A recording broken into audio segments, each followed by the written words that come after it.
Hi, everybody. My name is Luke Romsberg. I am the director of the Youth Housing Program here at Center on Halsted. We are starting a new video series where we are doing our best to showcase different voices throughout Chicago, throughout the nation, really just trying to highlight a lot of awesome people. Our series is called Center on Halsted, Centering Voices, and our March celebration is for Women's History Month, and our segments for this month are under Sheros Speak, Conversations with Remarkable Women. For our interview today, March 13th, we have Maggie Winters here with us. Hi, Maggie. Hello. Hi, Luke. Thank you Thank for you. having me. Thank you so much for your willingness to lend your voice to this. And we are very excited to learn more about you and some of the awesome things that you're doing.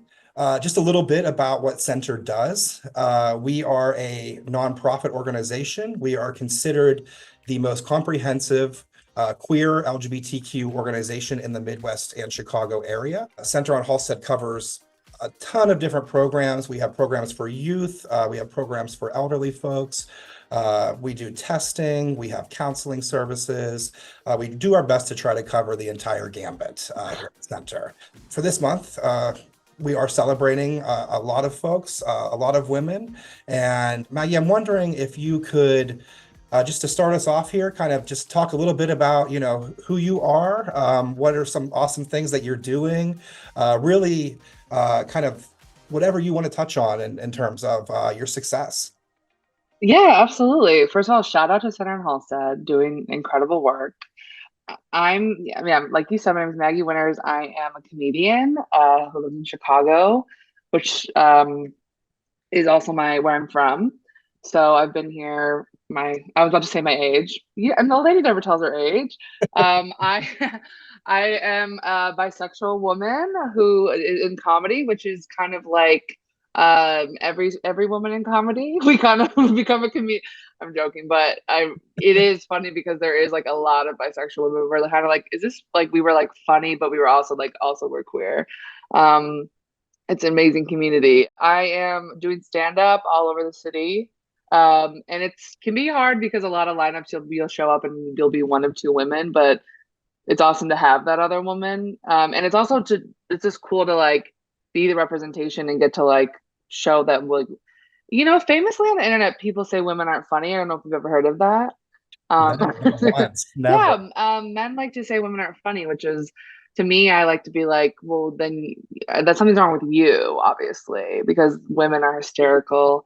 And I think it's because of like all that we go through as women that, I mean, I, women crack me up all the time. I mean, I'm cracking myself up. I got to be honest. I left my keys in the door last night. I said, "Lady, you're crazy." And during Women's History Month, I'm going off on a tangent right now. Yeah, and I work a day job too, so it's like the balance of like working my day job, doing comedy, but like and keeping it up and like not letting like the internet and trolls get to me and just like pushing forward and following my dreams while also being able to pay the bills is a huge thing. I feel very independent. I feel like my younger self would be so proud of me for still doing comedy and for being able to take care of myself. It's awesome. Oh, that is amazing. Thank you for sharing all of that.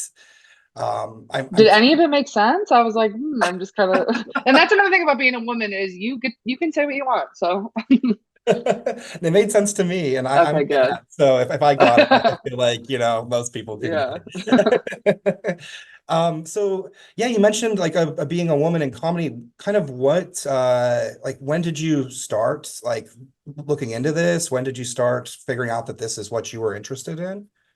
Yeah, I mean, a big part of it is I was born on April Fool's Day. So I came out on the day of comedy and I said, this is for me. The attention is for me.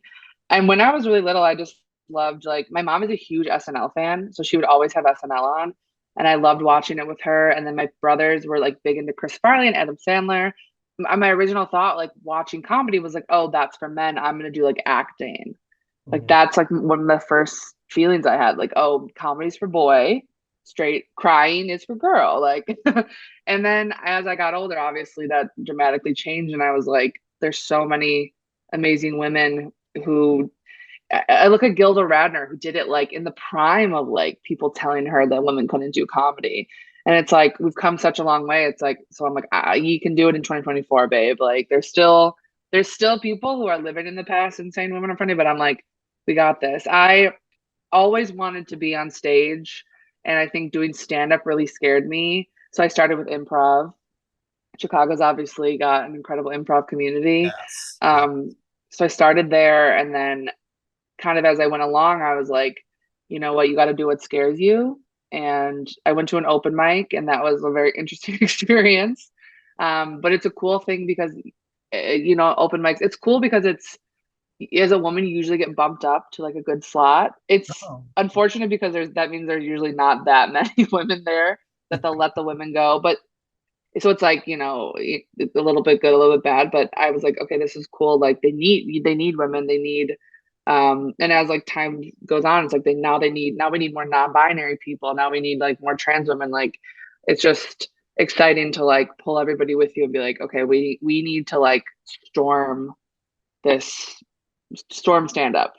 no, I mean that's awesome, right? Power in numbers. It makes total sense. And yeah, I think it's not a secret, right, that the stereotype is with comedy is it caters to men for some reason. And I mean, I've Yeah. I've been following your career for a few years now personally, and it's been awesome to watch your come up, especially in Chicago and larger than that. You're booking around the nation, and I have to ask you, you mentioned about not getting into acting, but I have to mention Righteous Gemstones, if that's okay. Of course, yeah. I wanted to know how that experience was for you too, because that's super cool. I mean, amazing show, God. HBO, awesome cast.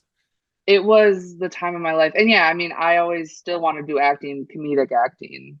You know what? I'll get a serious part one day. I'll win an Oscar or whatever. And I was a big, big fan of the show before I got the audition. And then when the audition came in, I kind of had this panic moment of like, oh God, I have to get this.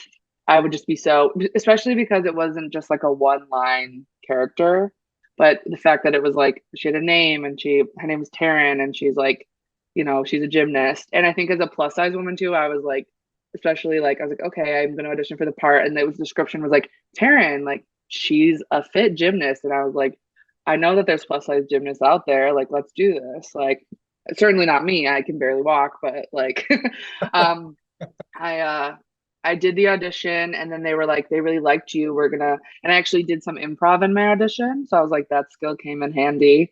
They're going to send this to the producers. And I was truly waking up every day at 5 a.m., like walking to the lake. Like, I don't know why, because it was in the summer. I was like walking to the lake. I was like, dear lake, please give me this part. Like, you know how powerful the lake is in Chicago. It's And true. and then one day, yeah, about a month later, I got the call and bawled my eyes out, called my parents. I'll never forget my mom was in a Panera. She's like, who died? Who died? I was like, no, I got a part. She was like, what? Um, got to go to Charleston to film it. And one of the biggest parts for me is Evie Patterson, who's a comedian. She's on the show. She plays Judy. And I walked into the makeup trailer and hair trailer and she was like getting ready and I like feel like I wanted to fall to the ground. I was just like, you mean everything to me. I think she was like, okay, calm down. No, she was so nice. And Cassidy Freeman plays Amber on the show, just like two so funny, incredible women. Like I was like so honored to be a part of it. I mean, the men are good too on the show, but the women. I mean, it was amazing watching Taryn. It's obviously instantly one of my favorite characters on the show. Thank you. Absolutely hilarious. Like you seriously nailed it. I mean, they couldn't have picked somebody more perfect for their roles. It was clear when watching just how awesome you were at it. Thank you. I will say like Taryn's clothing, if you don't watch the show, she dresses very eccentric but also when I walked and she wears a lot of backwards hats, I walked in to the costume fitting and my immediate reaction, I was like, oh, Taryn's queer. I was like, she's probably closeted because she's a youth pastor, but Hmm. she's definitely queer. Like just look how she expresses herself, probably because she's like holding something in, which we'll get her, I'll work with my girl. We'll figure it out. But the costumer was like, yeah, probably. I'm like, I just love it. I love that she's like herself when she probably can't fully be herself in this like religious community. Right, right. And that's unfortunate. That show also, right? Like they've explored queer undertones for multiple Yes. seasons. And Yeah. without spoiling it, it's starting to come to fruition, or it Yeah, has which I'm fruition. so happy to see. Yes. Awesome.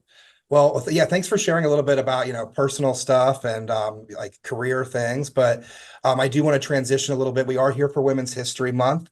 So I just wanted to ask you maybe a question or two, kind of what Women's History Month is means to you, and maybe why you may feel it's important for Women's History Month to be inclusive, or making sure that we're valuing intersectionality when we talk about Women's History Month. What are some of your thoughts on that? Absolutely. I think it's important because women have come so far and still have so far to go.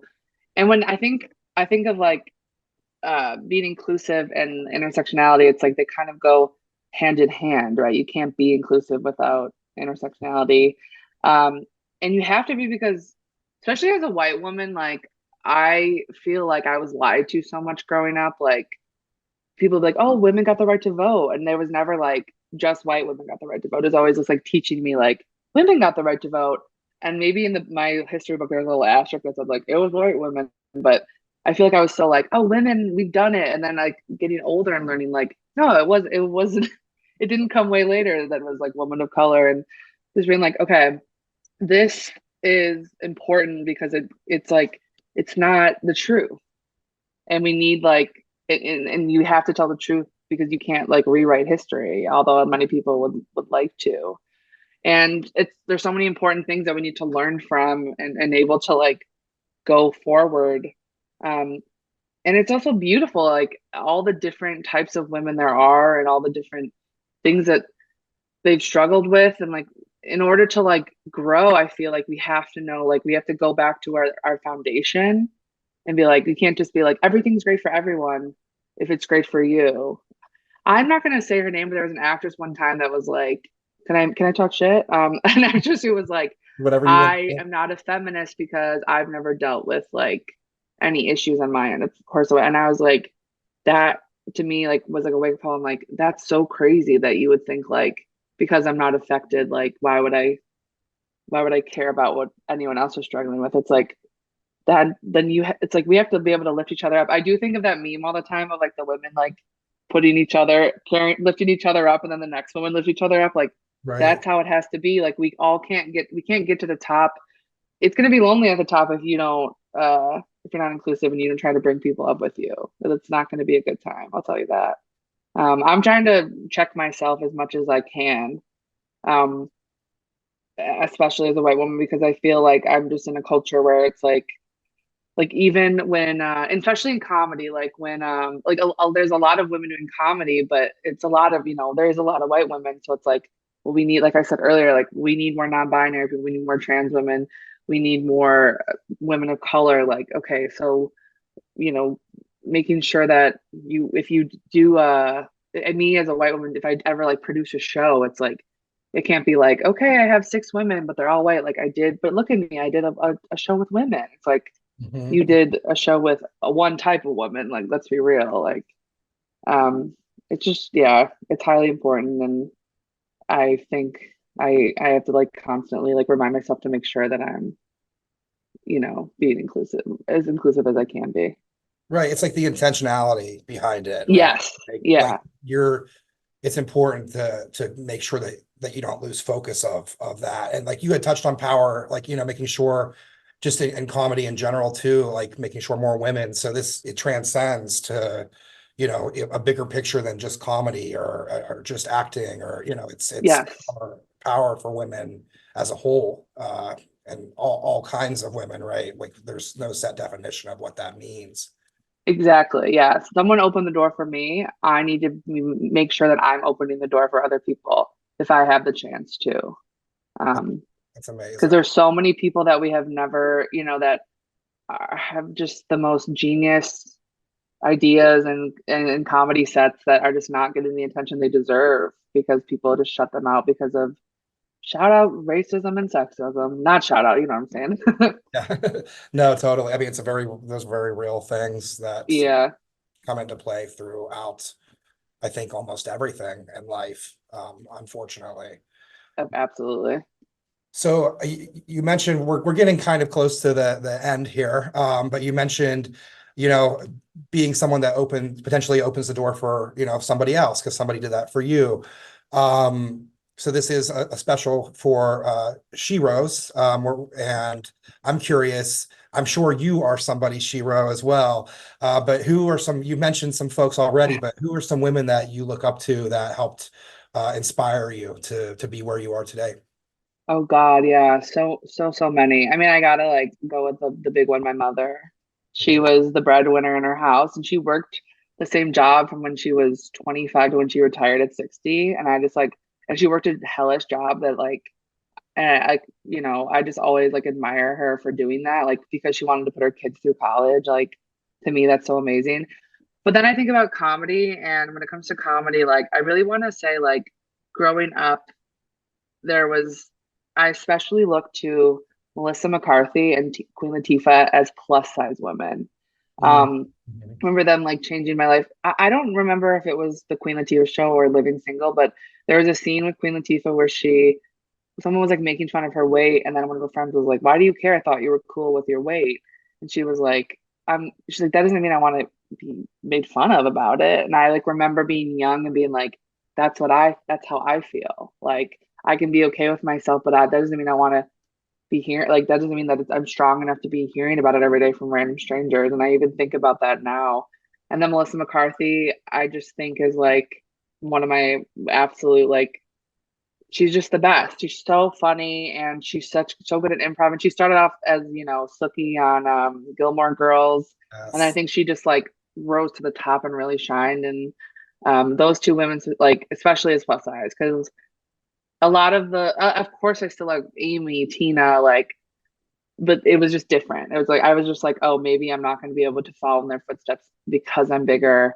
Um, but now I feel like people ask me all the time, like, who's your favorite comedian? And I'm like, my friends. My friends make me laugh the most. Unji Kim, she's an amazing stand-up. Jack Felker, Patty Harrison is someone. She's not like my close friend, but she is one of the funniest people I think on the planet. And I think she just deserves like the world. So many comedians that I just admire so much. Kat Cohen, she's in Chicago this week. A lot of people. I could name probably every woman, and you'd be like, we have to go. I mean, it is awesome, and I mean, personally, I go to a lot of stand up, and I particularly am drawn to female comedians and women, and Yes, so I share a lot of those folks too. true ally right here with Luke.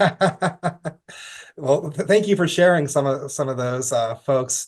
Um, and I just want to say again, thank you so much for being able to do this and willing to lend your voice to this series. We are really just doing our best to showcase some awesome people, and you are one of the coolest people I know in Oh Chicago. my God, thank So you so much. That is an honor to be called a remarkable woman. Like I'm getting it tattooed on my arm for sure. Like that's beautiful. you deserve it. I mean, it really Yeah. you've done so many cool things, and I'm sure are an inspiration to a lot of women and girls, who are looking to get into the field, and it's just really cool to watch everything that you've done. So Thank as you, Luke. you're welcome, and and as we get ready to wrap up here, where can people follow you? What are some things coming up?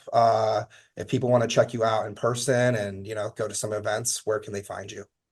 Yeah, I'm at on all social media at Saggy Splinters, Saggy with an IE, and I post all the shows I'm doing.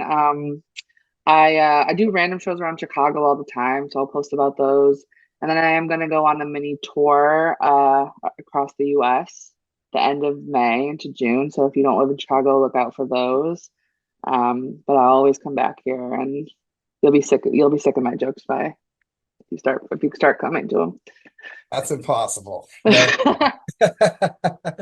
And if you're looking to find out more about Center on Halsted, you can check us out at www.centeronhalsted.org, or you can follow us on Instagram at center_on_Halsted.